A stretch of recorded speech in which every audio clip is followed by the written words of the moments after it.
So, if we're being honest, the Houston Rockets and the Houston Texans are the Spider-Man meme. Hard work, hard work, hard work, hard work, hard work, work. There you go. Hard work, work. Everybody doing it right. Hard work, work, work. That's what you say. Hard work, work. Earn my pay. Hard work, do it every day. Hard work, get up out of quarter to three. Hard work, let me go and earn my pay. Hard work, work. Boots on and lace. Hey, what's going on, y'all? You're tuned to the Sports Talk with Big Sarge show. I'm your host, Big Sarge.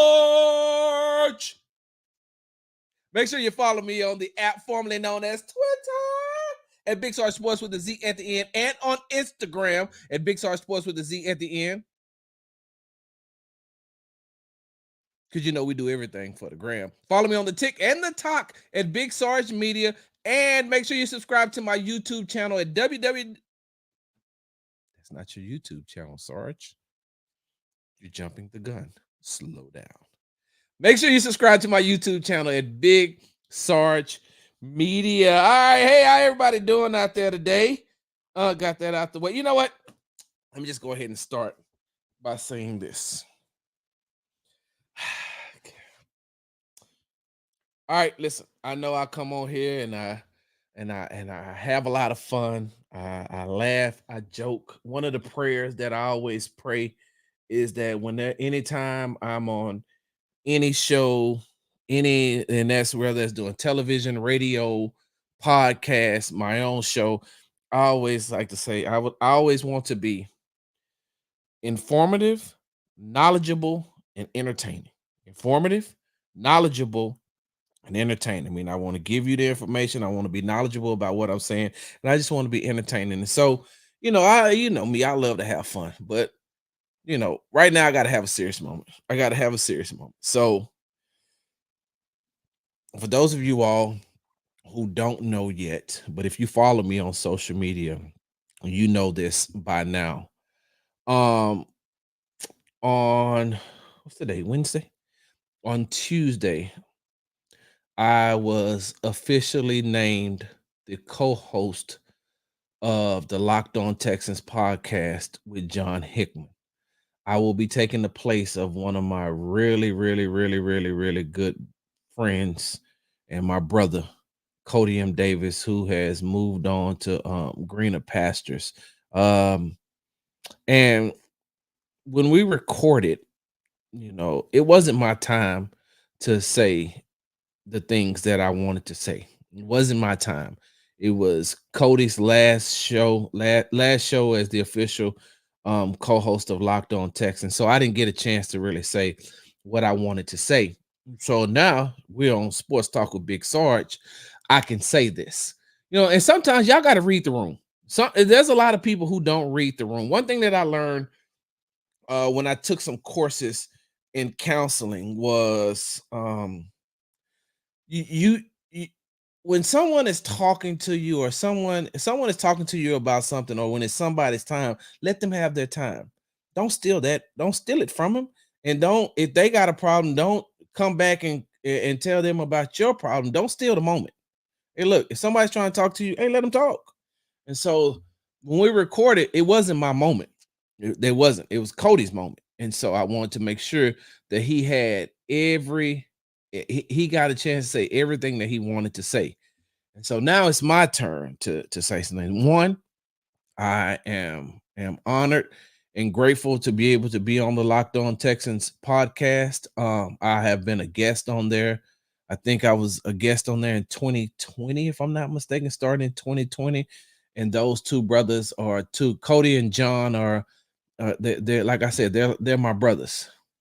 They're my brothers, man. And for them to consider me being a part of that show to keep raising Locked On Texans to a new height and taking it to a new level, man, I appreciate that from the bottom of my heart. Most of you all know that Cody got a promotion, and he moved from Houston to Detroit to be the full-time beat writer for he's a full-time beat writer now for the Detroit News. He's covering the Detroit Pistons. And so before training camp start, he was also doing some work covering the Detroit Lions. And so Cody has moved on. He's elevated to a new position as far as his journalism career is concerned. And so, I just want to take this time out to say, hey, thank you, brother. I know you're listening, you're a friend of the show. And if you ain't listening, then man, you're gonna argue about it later on. But man, I'm proud of you, Cody. I appreciate the opportunity. For those of you all who don't follow Cody M. Davis, y'all need to follow Cody M. Davis on Twitter. I still call it Twitter. I know y'all call it X. I can't. It's hard for me to call it X because I only know it by Twitter. And eventually, once they get it back from Elon Musk, it's going to go back to being Twitter. Told y'all, friend of the show. But Cody, man, I really appreciate it. And I appreciate you, man. So so for as many people as I know, there aren't a lot of people that I talk to. So Cody is one of the people that I talk to. If I showed y'all my call log now, it's gonna say Cody M. Davis, Cody M. Davis, Cody M. Davis, my daughter and my wife multiple times, and then whatever bill collector is trying to get money from me. Wait, I didn't say that. Follow me on the Tick and the Talk at Big Sarge Media. My bad, BG. Follow me on the Tick and the Talk at Big Sarge Media. But Cody is one of the people that I talk to on a consistent basis. Somebody I can confide in, someone who even though he's younger than I am, he gives me great advice all the time. I hate the fact that he doesn't consider Boys to Men the second. I'm sorry. He doesn't consider Boys to Men as like one of the top 3 male groups of all time. He says New Edition. Listen, let me tell y'all why I give New Edition. I give New Edition because Michael Bivins from New Edition is the one that discovered Boys to Men and helped them get on. So I can't say that they are better because of Michael Bivins. That's the only reason. But to me, as somebody who grew up on New Edition and has listened to Boys to Men, I got it with Boys to Men. So that's where Cody is wrong. And I'll tell you that for a very long time. Every day, all day. So once again, y'all make sure y'all subscribe to the Locked On Texans podcast, available wherever you get your podcast from. I know y'all missed that. And once again, thank you, Cody, and thank you to John Hickman. Make sure y'all following him as well. I cannot wait to continue doing the great work over there on the Locked On Network. All right, let's go ahead and jump right into the show. Okay, side note, shout out to Jodeci. No, listen, hold on, y'all. Time out. Yes, I will put Jodeci up there in the top 5 male groups of all time. I definitely will. I definitely will. But I can't put them over Boys to Men. And I'm gonna tell you exactly what I told. Matter of fact, I told this to John. Hey, look, if I'm just about to get buck wild in the sheets, like if I'm about to get buck wild nasty in the sheets with my wife, like sweaty love, like sweaty all out, like we just young adults again, like in our 20s, just going to work, I'm putting on some Jodeci. Oh, for sure. But if I want to show my wife how much I really care about her and how much I love her, and if I just want to caress her and hold her and just show her how much she really means to me, I'm putting on Boys to Men. So there's a certain time and a place for Jodeci, and there's a certain time and a place for Boys to Men. Both has its place. Just that Boys to Men is better than Jodeci. All right, so look, I'm gonna start this show with this. So you can take the Raiders out of Oakland, but you can't take the Oakland out of the Raiders. You know what I mean by that? Like you can take the Raiders out of Oakland and put him in Las Vegas, but you can't take Oakland out of the Las Vegas Raiders. And the reason I say that is because, hey man, let me ask y'all a question. How, and I'm talking to the Raiders organization, how dumb are you? Like, I get it. Don't get me wrong. Listen, Mark Davis, I know that you have your Wi-Fi connected to Jerry Jones' router. Like your Wi-Fi in your brain is connected to Jerry Jones's router. Like your password for the Wi-Fi is Dallas Cowboys for life. And you're the owner of the Las Vegas Raiders. And the reason why I say that, y'all go back and look. Remember how close Al Davis, and I mean, remember how Jerry Jones played an integral part of what the Raiders did after Al Davis passed away. Y'all know the only reason that, no, not the only, let me take that back. One of the main reasons the Las Vegas Raiders are even in Las Vegas and out of Oakland is because of Jerry Jones. That's it. That's one of the main reasons. And so I'm starting this show off today talking about the Raiders because I don't understand how you're going to trade one of the top 3 wide receivers in the NFL.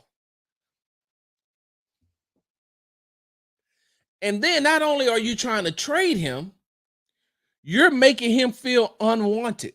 So even if you can't trade him and get what you want for him, he still has to show up to work.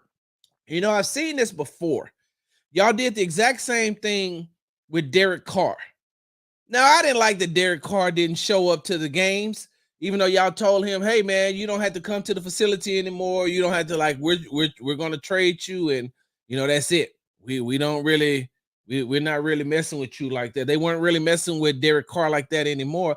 I didn't like the fact that Derek Carr didn't show up because by NFLPA rules, they can't tell him he can't come to the facility if he hasn't broken a rule. He didn't break any rule. They just didn't want to play him anymore. So with that being said, I still felt like you should have been on the side with that Microsoft tablet there with your brothers, battling and fighting with your brothers. That's how I felt. But hey, you got to do what's best for you. Derek Carr did what's best for him. And so I'm bringing up the Raiders, though, because it's going down those exact same lines with Devontae Adams as it did with Derek Carr. And it doesn't make any sense to me, because if you want to be a franchise that wants to take the next step, and let's just be honest, like, y'all have some talent over there, but you're not a team that's competing for anything. Not in the next couple of years. And when you get rid of Antonio Pierce, the head coach right now, who are you going to get? And don't get me wrong, I get it. You probably need a coach like Antonio Pierce to reset the structure of the Raiders. You might need him to reset the structure of the Raiders organization, but he's not one of the coaches that's going to take you into the future. And I get it. He's a player's coach. I think he's cool. He may be one of those guys that, and I got to give him time to be a head coach. I just personally don't think that he's the right guy for the job right now, especially when you have so much going on. And then I'll say it, since nobody else will say it. I'll say it. Hey, right here, Sarge, Big Sarge Sports with the Z at the end on Twitter. You can add me. We can talk about it. So you get rid of Derek Carr. Okay, cool. Now your starting quarterback is Gardner Minshew. Listen, I like Gardner Minshew as well. I think that he's a serviceable backup. Like in a pinch, in a crunch, you gonna need a backup quarterback like Gardner Minshew. Like he's one of those. You know what? And y'all tell me if I'm wrong. Y'all can drop this in the comments. Y'all can tell me if I'm wrong. So you know how Ryan Fitzpatrick used to be, where they'd come in and he got that Fitzpatrick magic or whatever they called it. He'll come in and for the first like 2 or 3 games of him being in there, you're like, God dang, this dude needs to be a starter. And then game 4 through 7, you're like, nah, he a backup. He needs to be holding the tablet. Hey, who after him? Hey, who y'all got over there after Fitzpatrick? Because he needs to be in. That's the exact same way with Gardner Minshew. Gardner Minshew is one of those guys, to me, one of those quarterbacks that'll come in and he can make excitement for the first like 2 or 3 weeks. And then after that, you're just like, yeah, man, just get your money, bro. Stay in the league so you can get your pension. Gardner Minshew is in this loaded AFC. Gardner Minshew is not leading the Raiders nowhere. Nowhere. Nuh-uh. I don't see it. I don't listen. Hold on, y'all. Y'all know because I like to go and I like to look at stuff. So let's just look at the standings right now, right? Uh Currently the Raiders are 2-2 in the AFC West, right? The Broncos, the Raiders, and the Chargers. All right, so now let's look at the conference, right? When you look at the conference, they're currently number 9 at 2-2. All right. Now let's look at their schedule. Let me see the schedule right quick that the Raiders got. All right, so they beat the Chargers. That ain't hard to do. They lost to Baltimore. They lost to no, they hold on. They lost to the Chargers, which is abominable. You see how easy I switched that? That's crazy, right? It's crazy I can switch that like that. But they lost to the Chargers. They beat the Ravens. They lost to Carolina, and then they just beat Cleveland. Then their next opponents are the Denver Broncos, the Pittsburgh Steelers, the Los Angeles Rams, the Kansas City Chiefs, Cincinnati. So in this next 1, 2, 3, 4, 5 game stretch against Denver, Pittsburgh, Rams, Chiefs, and Bengals, they'll probably go. I got them going they'll go 2-3. They could probably beat Denver. Nah, yeah, because I don't know what their quarterback play at Denver is horrible. Um, but they could beat Denver and they could beat the Rams, they got so many injuries on the offensive side of the ball. You just don't know what's going on with them. But I don't think that they could beat Pittsburgh. I don't think they could beat Kansas City, and I don't think that they could beat the Bengals. And then after that, they'll beat Miami. Then they'll lose to Denver the second time. They got Kansas City, Tampa Bay, Atlanta, Jacksonville, New Orleans, and the Chargers to end out the season. So your quarterback is Gardner Minshew, right? Yeah. And then Aiden O'Connell. And so when I look at this depth chart, and I'm saying, okay, Gardner Minshew at quarterback, then you got rid of Josh Jacobs, and now you have Zamir White, Devontae Adams, Jacoby Myers, Trey Tucker. Brock Bowers is pretty good. But what are we doing here? What are we doing here? Why would you ever think about trading Devontae Adams? It's crazy to me.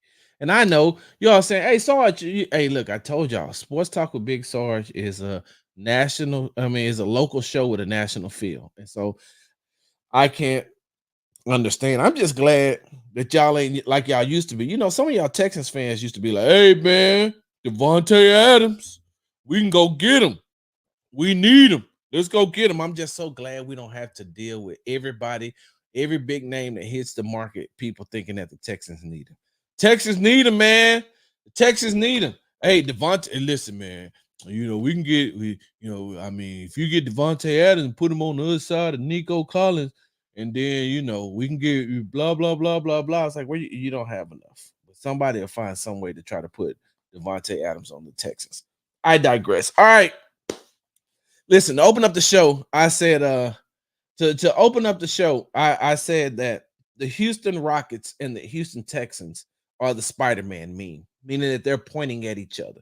The reason why I said that is because you look at the trajectory of these two franchises and you can see how they went through so much turmoil, strife, and adversity and terrible years that they had in a 3-year stretch. And then last season, after the previous 3 seasons, you've seen the turnaround from the Houston Rockets, and as they went 41-41 under new head coach Ime Udoka.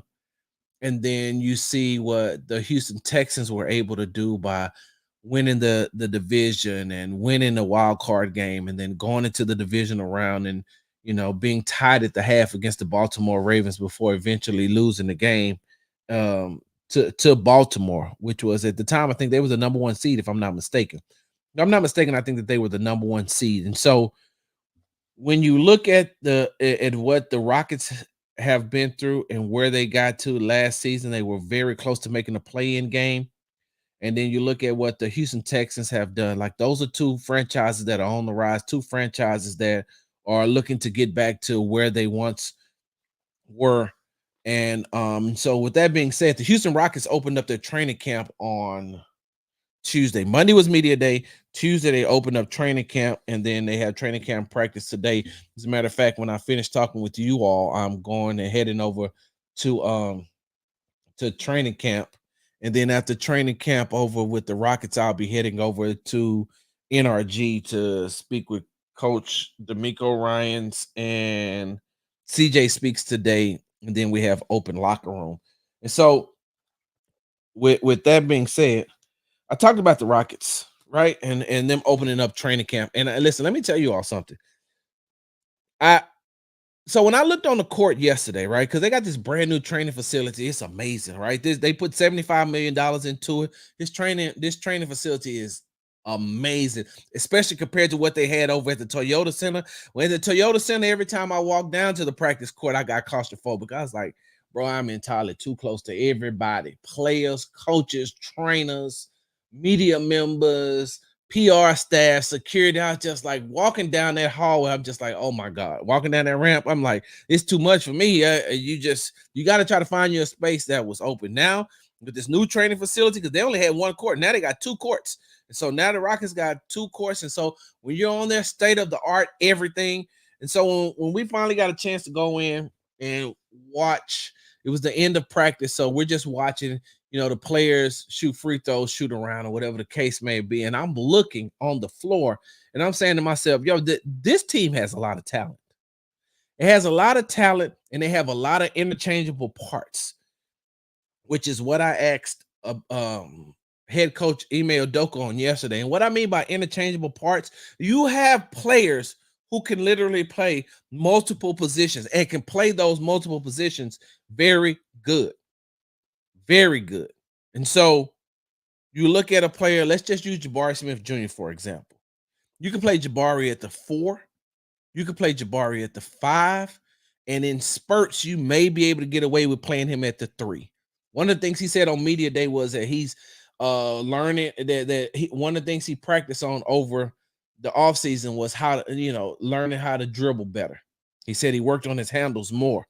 And so in spurts, you may be able to get him, just depending on what you have out there, you may be able to get away with him at the 3 for a small sample size, a small amount of time, excuse me. So you take Jabari, who could play the 4 or the 5. You take a player like Amen Thompson, who can play 1, 2, 3, or 4. Now, if you play him at the 5, that's because he's going to be in the dunker spot. But you got a player in Amen Thompson who could play anywhere from the point guard position to the power forward position. We seen how interchangeable he was last season. And so this year he may get a chance to play a little bit more point guard, just depending on what the lineups look like. But you got Jabari, you got Amen, you got a player like Cam Whitmore, who is a 3, natural 3.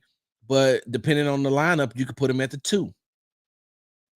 So, Tari Eason, you can get away with playing him at the 3 sometimes. You can get away with playing him at the 4 sometimes. So there's a lot of interchangeable parts on that team. They have a lot of talent. And what they've seemed to have done is you can see the mindset of the Houston Rockets in the way that they've changed this season. You could hear it in the way that they're talking.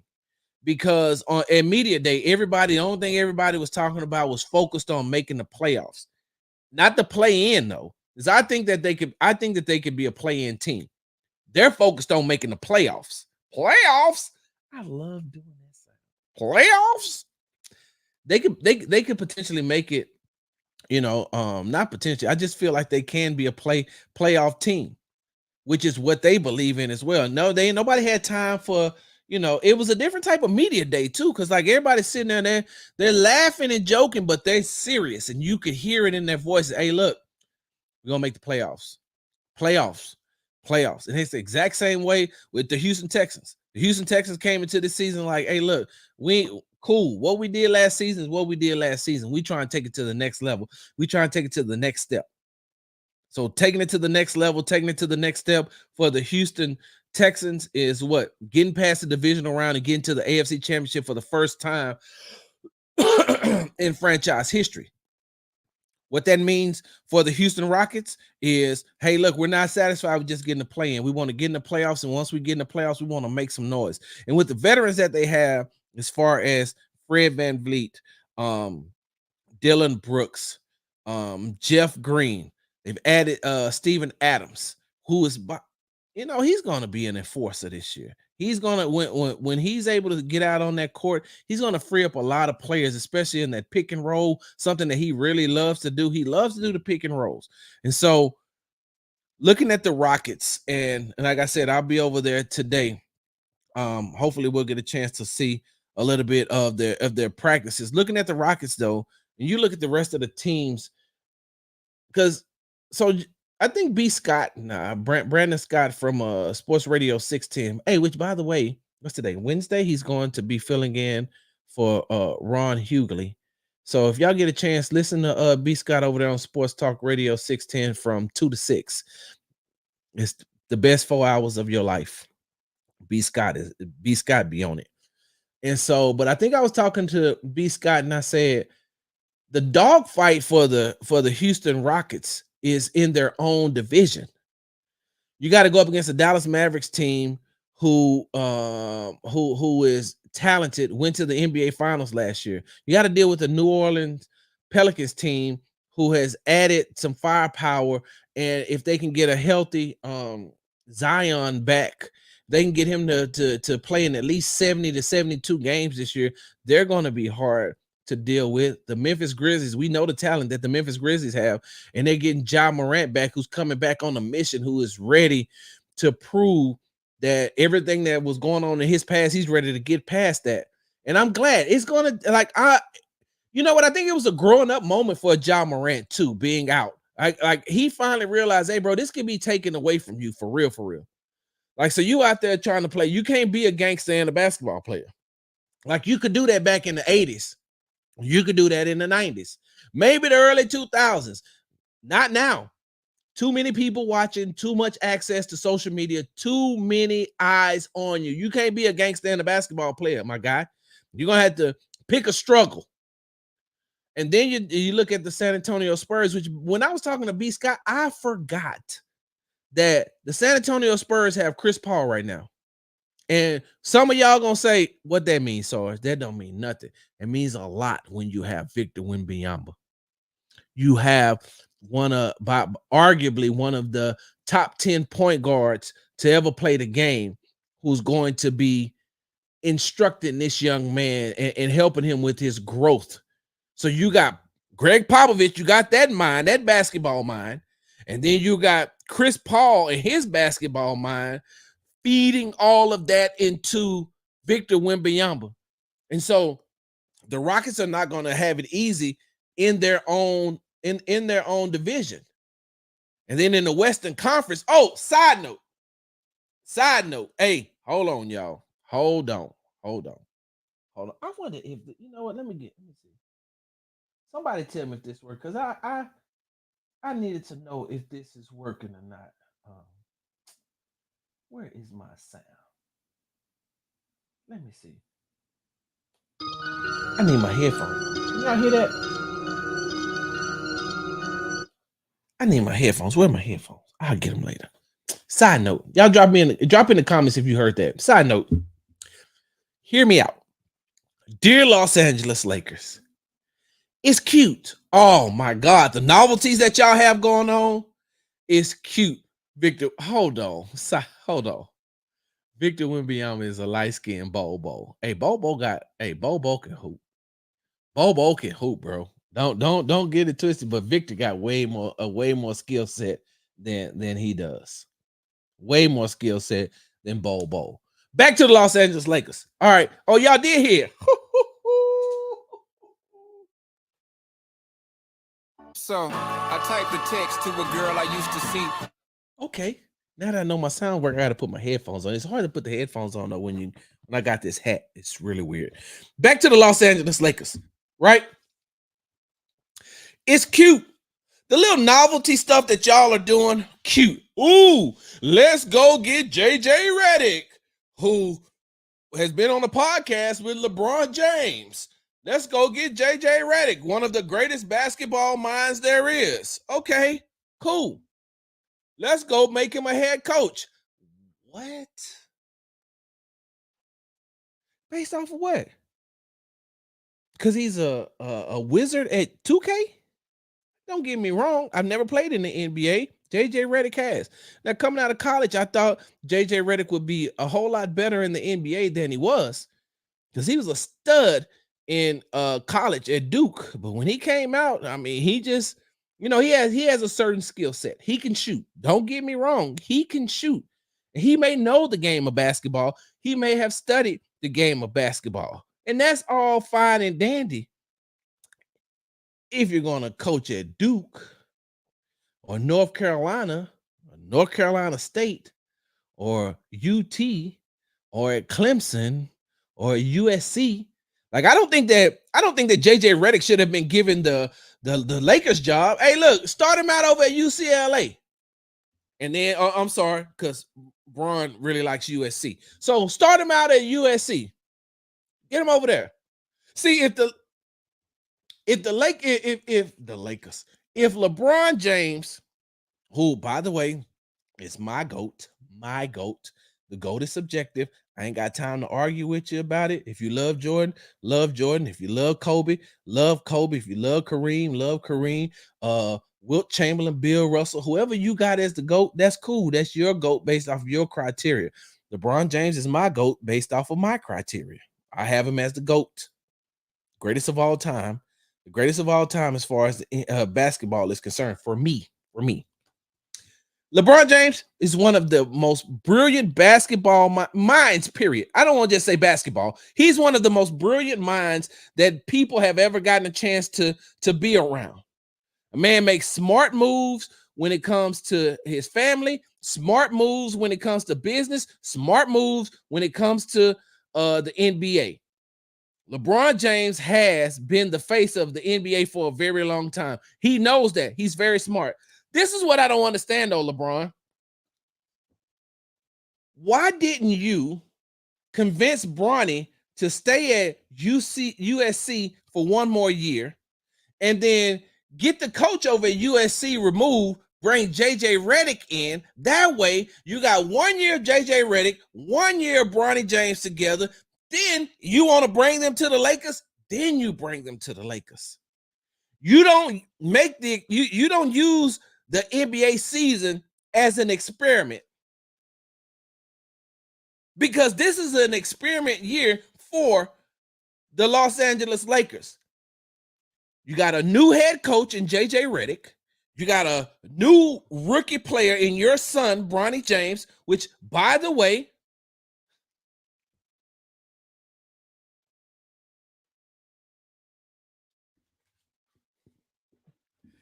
AD,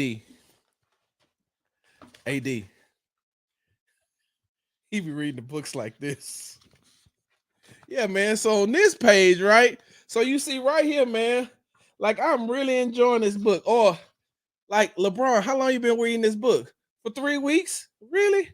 Yeah, 3 weeks. Why you only on page 5? LeBron had a book open like this, right? LeBron got the book open like this. It's barely like, damn. I digress. What the experiment should have been, LeBron, is you get JJ Redick a job at USC. You keep Bronny there for another year. Let him develop a little bit more, especially coming off the health scare that he had. You leave him there for 1 more year. You decide that you're going to stay in the league for another 2-3 years. Since you wanted to play with your son so bad, that probably would have been better. Darvin Ham wasn't a bad coach. Darvin Ham didn't have everything he needed to be successful. And at some point in time between you and AD, y'all decide Anthony Davis, y'all decided that you didn't want Darvin Ham around anymore. So what happened? Boom, he's gone.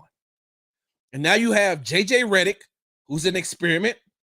You have your son, Bronny James, who's an experiment to go along with you. They got 38 years of basketball on your body. You don't know how many games you're going to get out of, you don't know how many games you're going to get out of Anthony Davis because he is Mr. Glass. Like, y'all can get mad at me. We know that at any point in time, he could check into the game and now he done blew his Achilles. Knock on wood, knock on wood. I hope that doesn't happen. I'm not saying that's going to happen. We know there's never a time that you can say, oh, yeah, Anthony Davis, oh, yeah, you pencil him in for at least a good, 70 games. They'll give him some rest on back-to-back games because he's been in the league for a minute, but 70 games is good. What you gonna do with D'Angelo Russell, who has a fragile mind, who's like, his ego is hurt, and you can hear it when he's talking in his press conferences. His ego is hurt, he's bruised.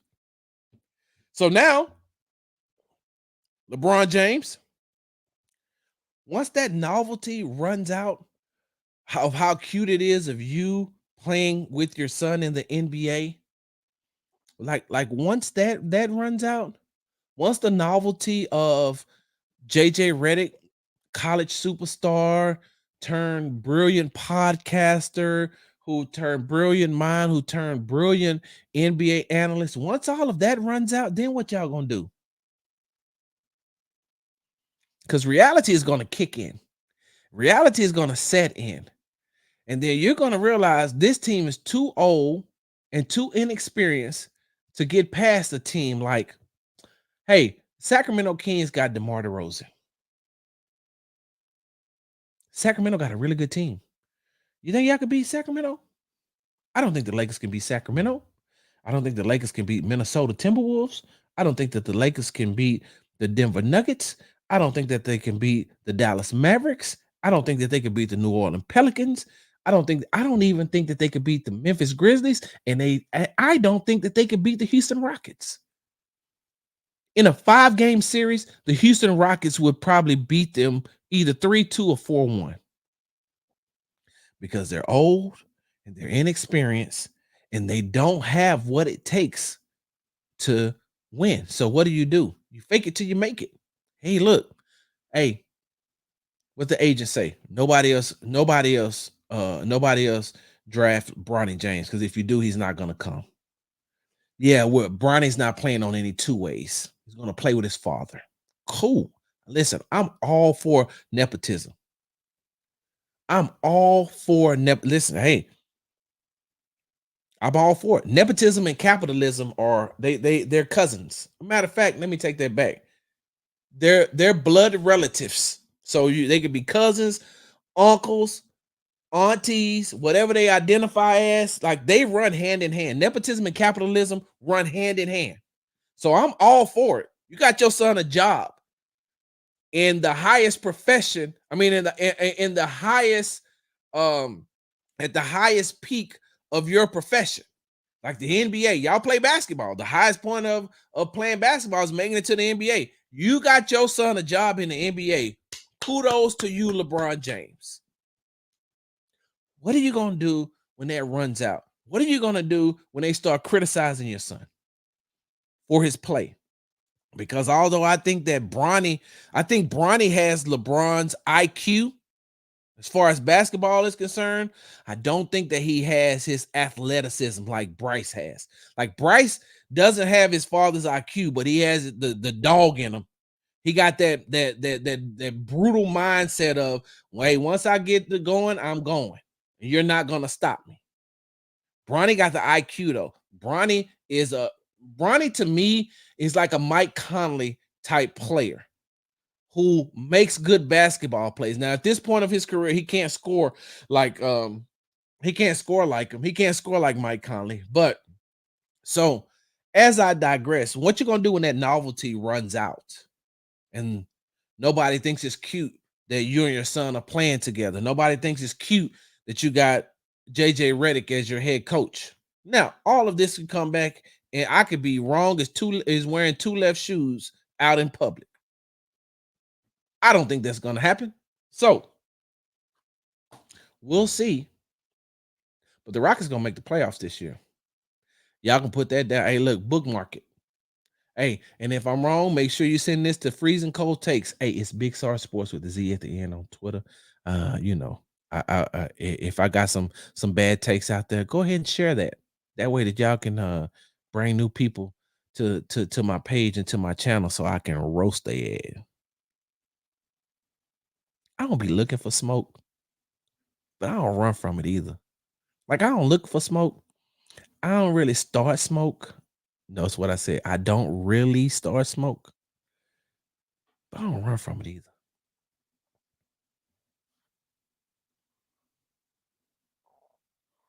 Moving on. All right.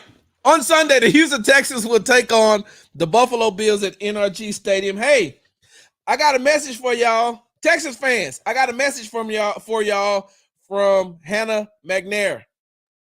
She would love for you all to show up like you did at the Chicago Bears game on Sunday night, the primetime game. Hannah McNair would love for you all to be in your seats early like you were for the Chicago game. And I get it. The Chicago game was at night. Maybe you was able to get everything that you needed to get done, and then come to the game. It's a noon kickoff. Come on, man.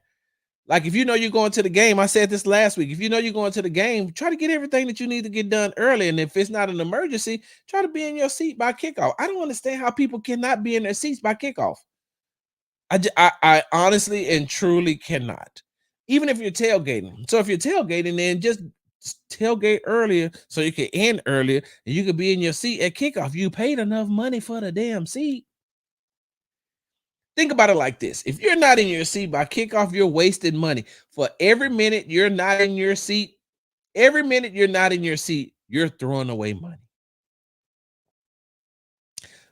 For some of y'all, that may not mean nothing. For me, I need every red nickel. Listen.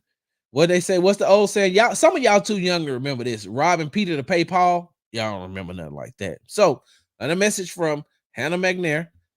She would like for you all to be in your seats like you were for the Chicago game. So this is a test, right? Not of the emergency broadcast system. Y'all remember that? This is a test of the emergency broadcast. They still do that? Where the TV go, that was annoying. This is how old I am. Y'all know I was around when TV used to go off. For some of you young Thundercats, y'all can never imagine that. You could never imagine turning on your TV and it's going off. Y'all lived in a time where TV just used to go off.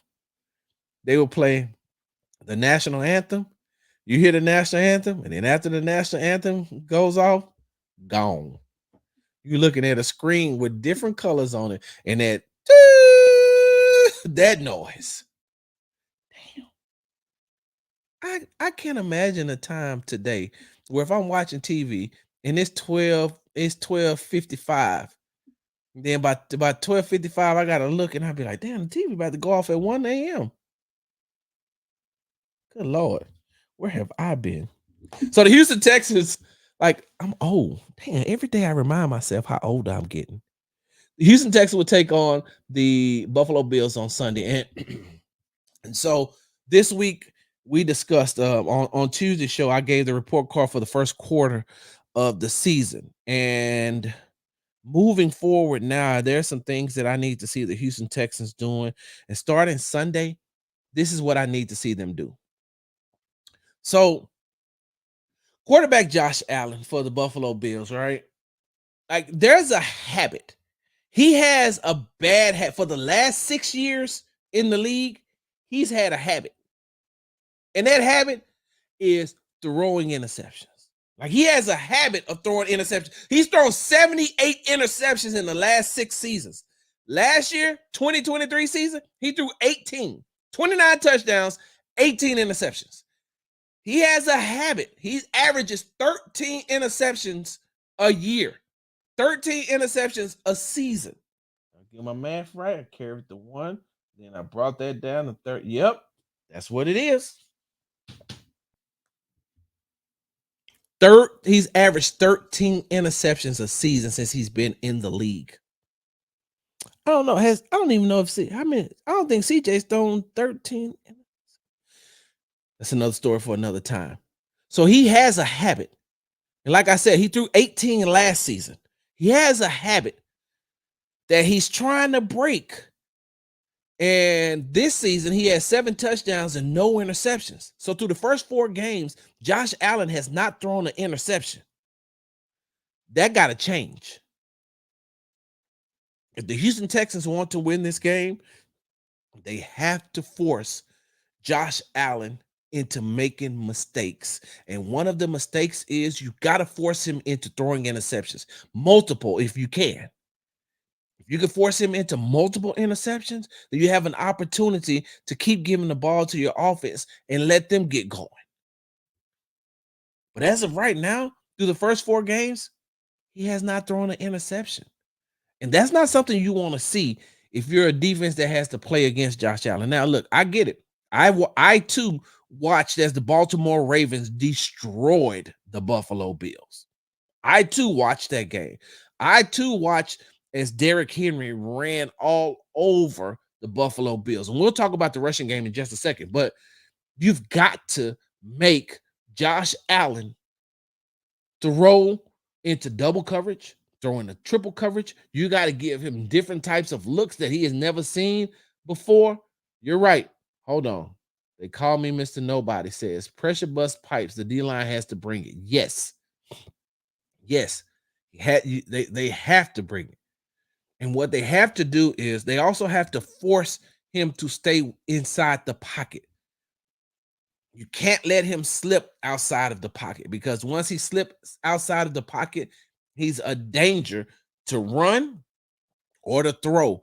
We seen him, look, on Monday night, didn't he complete a pass as he was going out of bounds? Like he was going out of bounds and threw a pass, a completed pass. I don't remember for how many yards it was, but he's one of those guys that if you allow him to slip out, he will destroy you. And the more you allow him to get comfortable, the worse off it gets for your defense. One of the defensive linemen, hey, Unc, I'm gonna need streams every day. I stream five days a week, sometimes 2 times. But one of the defensive linemen for the Houston Texans that I was talking to on Sunday, one of the defensive linemen I was talking to on Sunday said that one thing about Josh Allen is once he takes off running, he seeks out who he wants, who he thinks that he can take advantage of. So once he's out of the pocket, he's looking for contact and he's looking for somebody that he can run over. He's looking for somebody to be a victim so he can go back and watch it on Sports Center, whatever the case may be. But he runs with a purpose. And so what the Houston Texans defensive line has to do is to limit that. And if they can limit that, then they can force him into throwing interceptions. Like I said, Josh Allen has no interceptions thrown this season so far in the first 4 games. If you want to be successful against the Buffalo Bills, the Houston Texans are going to have to force him to throw interceptions to get the offense the ball back. Now, the reason why it looks so bad, even though he didn't throw an interception on Monday night against the Baltimore Ravens, one of the reasons why it looks so bad is because, well, Derrick Henry rushed for 199 yards on 24 carries.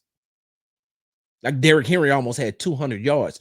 The Houston Texans, even if they get Joe Mixon back fully healthy this week, Joe Mixon ain't rushing for 199 yards.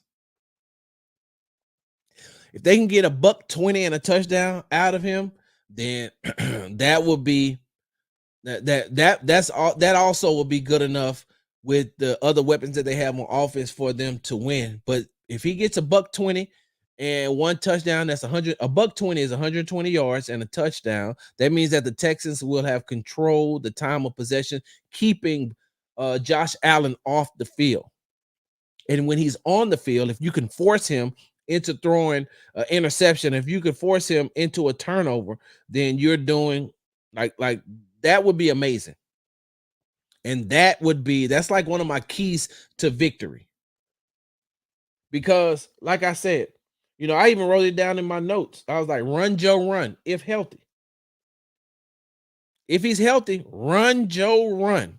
And I think that this that the offensive line and the running game will look totally different once you do have a healthy Joe Mixon back in the backfield. Because I don't expect Damian Pierce back, especially with the hamstring injury that he's dealing with. Like, I don't expect him to be back, not this game. They may. It depends on how he practices this week, too. So don't hold me to that. He could be back.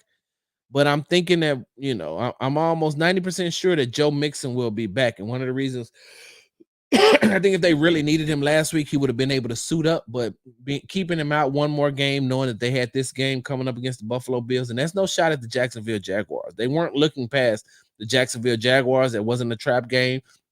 They just knew that they needed to give him one more week to get healthy, which is like, you look at it like this. Christian Harris is coming off the IR, but you don't want to put Christian Harris in there coming off the IR with no training camp and no practices and go right up against Josh Allen. Like, that's a tough task. That is a tough task. And so you don't play him this week. You try to bring him back against the Patriots next week. And then that following week, you got to go up to Lambeau and play against Jordan Love. So as I digress, one thing that the Houston Texans defense and D'Amico Ryans is going to have to do is to find ways to make Josh Allen turn the ball over, because we know that he can do it. He just hasn't done it this season. And when you look on film, when you look on tape, there's been times where the ball should have been picked off and it wasn't. I mean, that's what a lot of quarterbacks. I mean, CJ is the same way. CJ only has 2 interceptions on the season. He could have easily, that 2 could have easily been 5 or 6. It's just some of the breaks. And so what Josh Allen has had is some breaks. And if they don't turn him over, it's going to be a long day unless you can get some type of production out of Joe Mixon if he comes back fully healthy, if he doesn't suffer a setback. Ooh.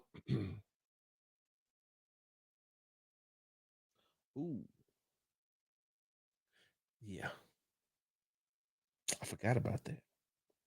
Hey, y'all know Von Miller suspended for 4 games? I forgot I had wrote that down.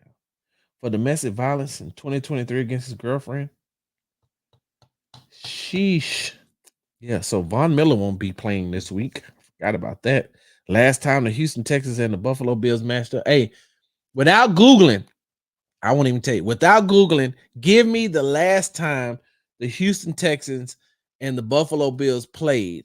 What year and what was the score? And who was the quarterback? Don't Google. Do not Google. Don't Google. Don't Safari. Don't DuckDuckGo. Don't use the black web. Don't use none of that. Just off the top of your head, drop it in the comments if you remember the score of the last game when the Houston Texans played the Buffalo Bills. What year and who was the quarterback? Josh Allen has targeted the slot, the 6th highest rate this season at 34.7%, 68.6 success rate, right? So he targets the slot a lot. You know who plays the slot corner? Jalen Petrie. The Texas defense, 54.3% completion percentage, 4.3 yards per attempt passes targeting the slot. They got the best in the NFL. No.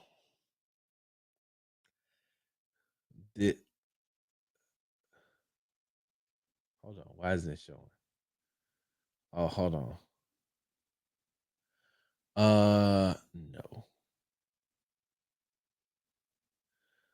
Wasn't Lonnie Johnson getting interception off Josh Allen? Was he? I don't remember. I don't remember that. But Mo Beasley, that's not it. You got to go back and look. Hold on, let me pull it up. Give me a second. Where is it at? Weekly releases. Uh, nope.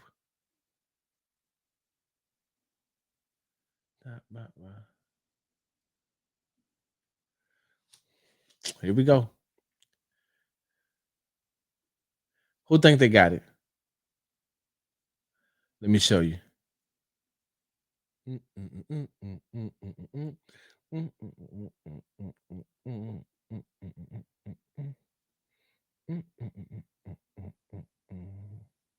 See that? Since 2017, the Bills have faced the Texans only twice in the regular season, the fewest of any AFC opponent. In the last meeting, October the 3rd, 2021, the Bills won 40-0. The Bills became the third team since the 1990 to record a shutout in two of their first four games, joining the 2000 Baltimore Ravens.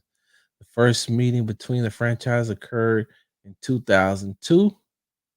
The Bills are looking for their first win since November 2006 when the Bills defeated them 24-21 on a late. Damn, JP Lossman, the Peerless Price. Peerless Price was a monster when he was at Tennessee too.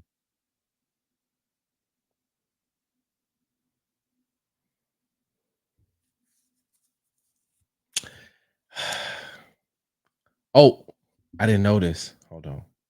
I didn't know that Atlanta had. I don't remember that game. All I remember is that Davis Mills was the quarterback and they was getting blew out. I said, man, this is ridiculous.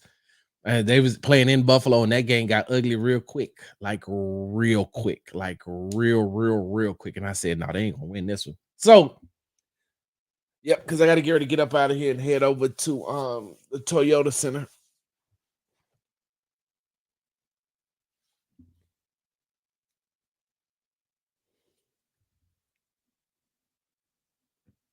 Khalil Shakir is hurt. Bills wide receiver ankle. He is distraught for the drink. If he does not play, that would greatly help the Texans. Watch for those Bills tight. Hey, appreciate that. And we'll listen. Let me tell you something. This is Wednesday, right? This is Wednesday. You know that we're going to dig deeper into this Houston Texans versus the Buffalo Bills matchup later on in the week. But I just wanted to bring that to you all's attention to start off, looking at some of the matchups between the Buffalo Bills and the Houston Texans. And y'all make sure that y'all are subscribed to the Locked On Texans podcast, available wherever you get your podcast from. And as John and I will break down and talk more about this as well. And so you're almost like, listen, y'all gonna get a double dose. Like you're gonna get what you're gonna get great Texans content. I'm talking to Texans fans. You're gonna get great Texans content from their Locked On Texans podcast, and then I'm gonna come and give you a whole different perspective on something else on Sports Talk with Big Sarge. So yeah, no, we're gonna deep dive into this thing a little bit more. I just needed to bring that to you all's attention that one of the most high profile, one of the most prolific turnover machines in Josh Allen ain't turned the ball over this whole season. And if the Texans want to be successful, they have to force him into turning the ball over. Because if you allow him to be as comfortable as Sam Darnold was, you're gonna look up and that score gonna be just like it was in the Vikings game. You can't allow him. That's the one thing. That's the one thing that the Baltimore Ravens did on Monday night. They did not allow Josh Allen to get comfortable.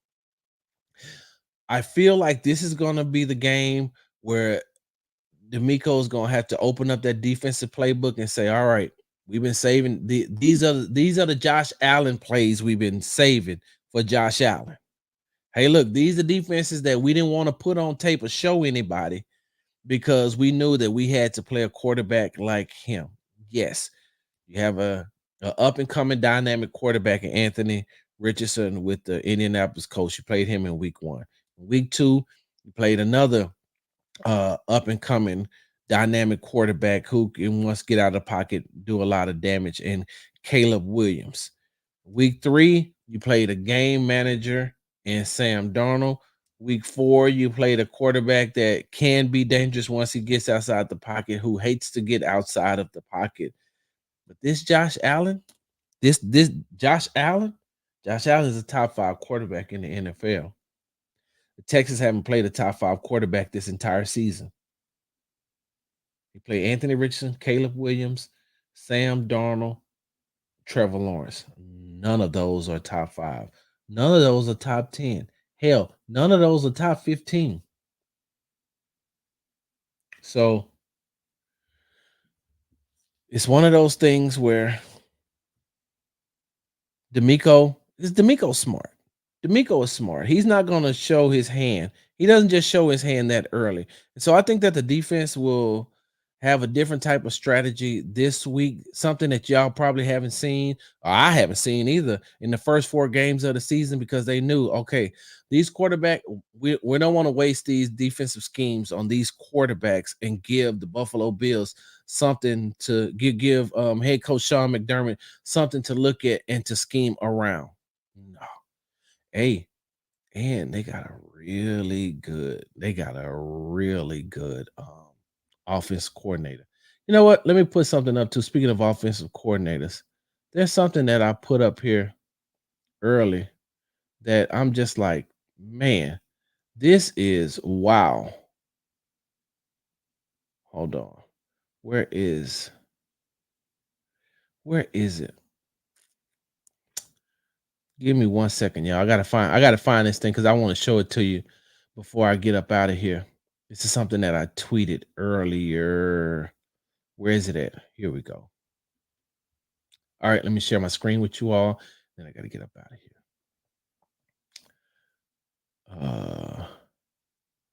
Share screen.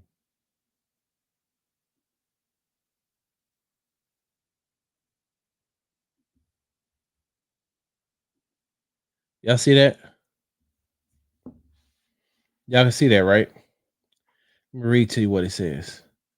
It says Clint Kubiak regains top spot while Cliff Kingsbury is leading the NFL's most efficient offense, according to several advanced metrics. The top 6 play callers are not head coaches, and 5 of the 6 work under non-offensive minded head coaches. I don't know how to make it bigger, but if you look right here at number 28, there's Bobby Slowick. Only 32 teams in the NFL. There's number 38 right there. I mean, 28. I said 38. It's 28 right here. Bobby Slowick should not be over here. Bobby Slowick should be over here and not here. He should be up. It should be up. So we're hoping that in the next 4 games, he can move from at least here to at least somewhere over here. Like this isn't the side you want to be on, Bobby. This is the side you want to be on. Even if you're at number 15, this is the side that you want to be on. But being over here at number 28 and there's only 32 teams. So look, hold on. So Bobby's 28. 29 is Dave Canales for the Carolina Panthers. Shane Waldron of the Chicago Bears is 30. Kevin Stefanski is 31. And Mike McDaniels. But I mean, we know why. We know why. So if Doug Peterson is fired and Slow gets a head coaching job, Peterson and Stroud would be amazing. Or the quarterback's coach that's already here, that would be amazing as well. All right, y'all got to get ready to get up out of here. Thank you all. Thank you all for joining the show today. I really appreciate it. I really appreciate y'all spending time with me on today and letting me, get some of these sports takes off. Hey, listen, let me tell you all something before I leave here. And am I just emotional today? Am I emotional? Am I going through that phase in my life where like I you know what? Don't say that. Mm-mm, mm-mm, don't say that. Uh why am I so emotional today?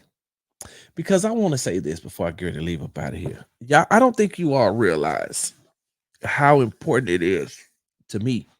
I don't think y'all realize, and I'm not gonna cry. I don't think that y'all realize how important it is to me for you all to take time out of your day, in the morning to spend time with me. And I've said this before, and I'll say it again, and I'll keep saying it. Like for that to be for there to be this amount of people who interact in the morning on this show when you could be listening to somebody else's sports show, you could be watching a sports show. But for y'all to come in here and interact with me and to get all these great candy corn takes and the Taylor Swift singing and all that other stuff, I really appreciate it. Make sure you follow me on the app formerly known as Twitter at Big Sarge Sports with a Z at the end. Follow me on the Tick and the Talk at Big Sarge Media. Make sure you follow me on Instagram at Big Sarge Sports with a Z at the end. Because we do everything for the gram. Make sure you subscribe to my YouTube channel at Big Sarge Media. What I got? That's it. All right. Hey, y'all make sure y'all follow me too, because I'm about to put out a plethora of content concerning the Houston Rockets. Oh my God, Rockets fans. Y'all gotta tap in. I ain't forget about y'all. We bike. We bike. Wait a minute. Hold on before I go. Give me 1 second. Yep. We need a statement this week. What AD said, don't forget to check. AD, I'm so glad that I came back. Yes. Yes. AD. Hey, y'all make sure y'all check out the H-Town Rundown. I apologize that I didn't get a chance to be a part of the H-Town Rundown on Tuesday night, but now you know why. Now you know why I had some other obligations that I had to do. So yes, y'all make sure y'all check out the H-Town Rundown. I'm out. Hard work, hard work. Hard work, hard work. Hard work, work. There you go. Hard work, work. Everybody doing it right. Hard work, work. Hard work. That's what you say. Hard work, work, work. Earn more pay. Hard work, work. Hard work. Do it every day. Hard work, work. Get up out of 2:45. Hard work, work. Let me go and earn my pay. Hard work, work. Boots on and lace. One more thing before I go. One more thing. On yesterday, the Houston Astros lost to the Detroit Tigers by a score of 3-1 in the wild card game. They're back playing again today, Wednesday, against the Detroit Tigers. This is a best of 3 series, so if you can, make sure you support the Houston Astros as much as you can. Hey, listen, yes, we like to use the cliche in sports that this is a must-win game. Yeah, this is a must-win game for the Houston Astros because it's either win or go home. If they lose today, they gone. It's done. And then after that, if they lose today, then Joe Espada ain't gonna be able to live this one down. Not after his first year of overcoming and being and doing what he's doing. So y'all make sure that y'all support the Houston Astros on Wednesday, man. They're gonna need it. If you can't make it to the game, watch it, cheer them on from wherever you are. There's a lot of Astros fans that follow me. There's a lot of Astros fans in the city of Houston.